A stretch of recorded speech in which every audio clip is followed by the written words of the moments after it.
uma lenda que dura mais de 50 anos no município de Soledade. Eu estou falando sobre o Morto da Produção, uma figura que mexe com o imaginário da população soledadense. Para alguns, um santo popular. Para outros, apenas um homem que foi assassinado e desovado aqui na BR-386. Estamos falando do ano de 1968, quando um homem aparece, é encontrado morto na antiga estrada da produção, atual BR-386.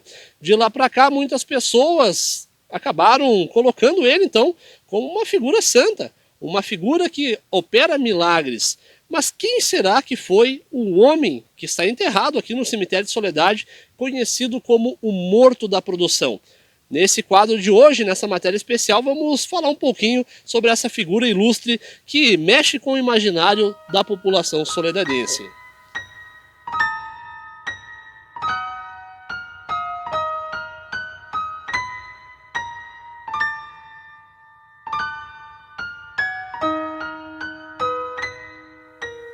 E nós estamos neste momento aqui com o Pablo Vaz, que inclusive está fazendo, Pablo, um TCC a respeito dessa que é uma das maiores lendas aqui do nosso município de Soledade, quiçá acho que até da nossa região, o Morto da Produção. E eu queria que tu falasse um pouco para quem está nos acompanhando em casa, quem de fato foi o Morto da Produção e qual o impacto cultural que essa figura tem para o nosso município nos dias de hoje. Bom, agradeço primeiramente a oportunidade. Ele é um personagem muito importante da nossa relação folclórica e religiosa, porque cada vez mais as pessoas acreditam nas ações que ele faz, né? E, segundo algumas pesquisas, ele é um personagem único, porque a gente não sabe de onde que ele veio, não sabe o nome dele. Então, eu vejo que a única comparação que ele pode ter é com o soldado aquele do esquecimento, que é a representação de todos os soldados que lutaram na Primeira ou na Segunda Guerra Mundial. Então, o Morto da Produção, ele representa uma relação folclórica que, para nós, é como uma identidade em si, né? Bom, ele é basicamente um corpo que foi encontrado na BR-386. A nossa BR-386 ela recebeu o nome de Estrada da Produção, porque aqui escoava toda a produção que ia até o porto de Rio Grande. Daí, com a construção de outros portos, né, outras estradas foram tomando também esse posto. Mas naquele tempo, em 1968, era Estrada da Produção. Esse corpo foi encontrado um pouco antes da ponte do Rio Espraiado, né, na beira da estrada.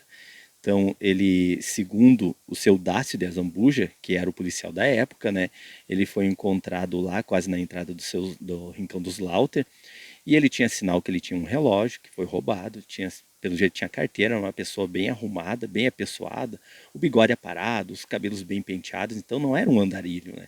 Então, o tiro foi dado atrás da orelha, né? Então... Isso até eu vou te cortar aqui nesse momento, até porque quando fala em Morto da Produção, tem muitas pessoas que não sabem disso, né? Inclusive eu, desde que eu estou aqui em Soledade, já ouvi várias histórias de que o Morto da Produção não tinha sinal de ferimento, de que ele foi encontrado morto sem nenhum sinal de violência. Isso é importante falar, eu até te peço desculpa de te interromper, mas o Morto da Produção, ele tinha um ferimento feito por uma arma de fogo na nuca. Tinha sim, né? É, que daí o pessoal vai criando, né? Vai criando, e é bonito, a gente acha que tem que se manter essa questão folclórica. Mas a questão real, e assim a partir do policial da época, né, que esteve relacionando o caso e investigando, tinha esse buraco da bala, né, atrás da orelha, e ele foi levado até o hospital. E sem a identificação, o que acontece? Não se consegue saber de quem que ele era parente. Naquele tempo, é claro, em 1968, as pessoas mal e mal tinham televisão, mas era rádio, nunca iam ter muito telefone ou internet, é claro. Como identificar essas pessoas? Então eles levaram o corpo até o nosso hospital, né, que já existia, e pediram pela rádio, né, chamando o pessoal para que viessem ver aquela pessoa morta para ver se não era seu parente. Então se deu uma romaria, né? Naquele tempo não tinha muita TV, o pessoal, vamos lá ver o tal do morto. E se foi, né? Uma romaria, filas enormes, né? Indo ver o tal do Morto da Produção, ver se não era seu parente, ou curiosos, né? Que queriam ver. Isso se passou 2 dias, né? Ainda bem que era inverno, né? O corpo se manteve ainda intacto. não achando seus parentes, né? Então o pessoal teve, vamos dizer, a brilhante ideia de colocar o corpo em cima de uma caminhonete e sair pela cidade. Colocaram o corpo em cima da caminhonete e foram pelos bairros e chamavam as pessoas para ver se não era seu parente. Novamente, eles não encontraram parentes dessa pessoa e voltou até o hospital. E lá daí no hospital decidiram, então a gente vai enterrar, né, como indigente. Já faz 4 dias que a gente está procurando os parentes dessa pessoa. Então eles foram enterrados aqui no cemitério, não nesse local, né, que foi feito todo um mausoléu novo e bonito. Era um outro local ali também. E a partir daí se criou várias questões folclóricas em cima dele, né? Quem que matou essa pessoa? E a gente pensa assim pela grande quantidade de pessoas que olharam, né? Cada um vai criando sua hipótese.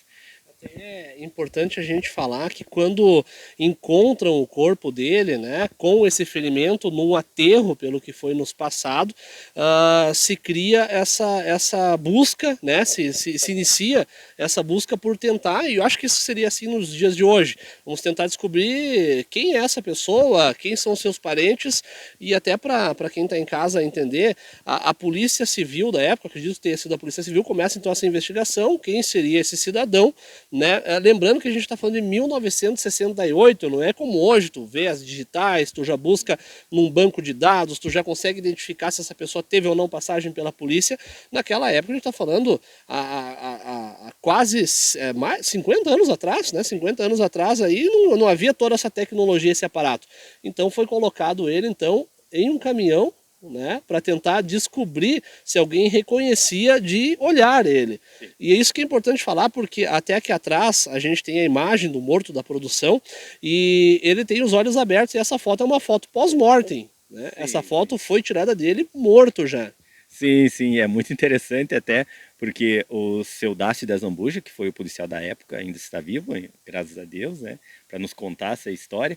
Ele nos falou que ele foi o policial encarregado e ele pediu para o nosso fotógrafo aqui da época, que era o seu Zarpelon, né, para tirar uma foto para que ele pudesse mandar para as outras delegacias da região para ver se não era uma pessoa aqui da região.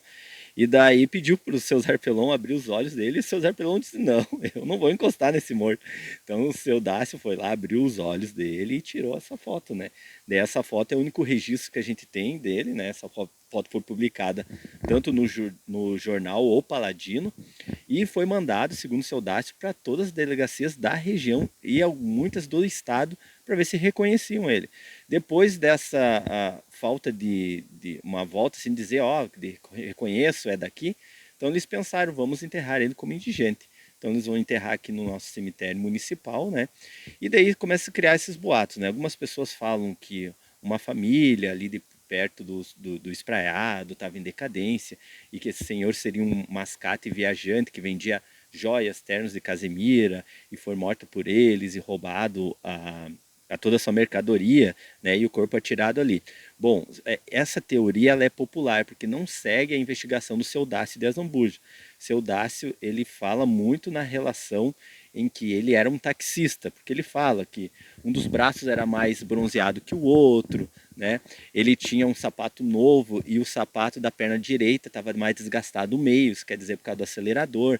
Então ele acreditava e tinha uma testemunha que viu um Fuca-táxi passando com uma pessoa dirigindo com essa descrição, a testemunha aqui de Soledade naquele tempo, que era o porteiro ali lá no alto, era o porteiro do cinema, que disse que viu um Fuca-táxi, que não era comum aqui em Soledade, passando com uma pessoa com a tez do morto dirigindo, e depois passou de volta com outras 2 pessoas dirigindo em direção a Barros Cassal, né, que ali tinha acesso a Herveira, Santa Cruz.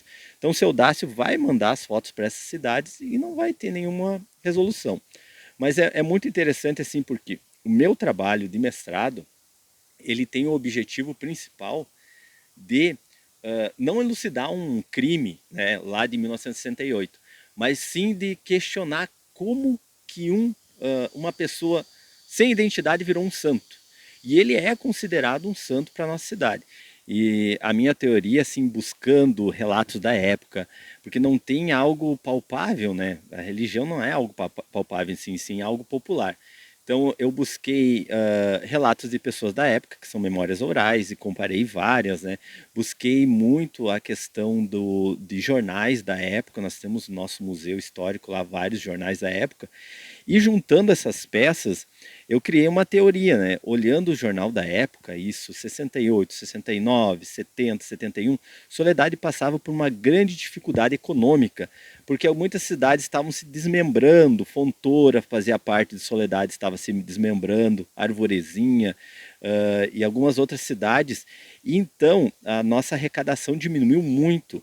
Então a gente passou por grandes dificuldades financeiras nessa época. A gente vê pelos editoriais dos jornais antigos, né, que relatam lá de famílias inteiras pedindo comida nas ruas, ali perto do Natal, tudo mais. O morto ele foi enterrado com esse pseudônimo, né, Morto da Produção, porque foi encontrado na estrada da produção. E ele ficou com essa ideia.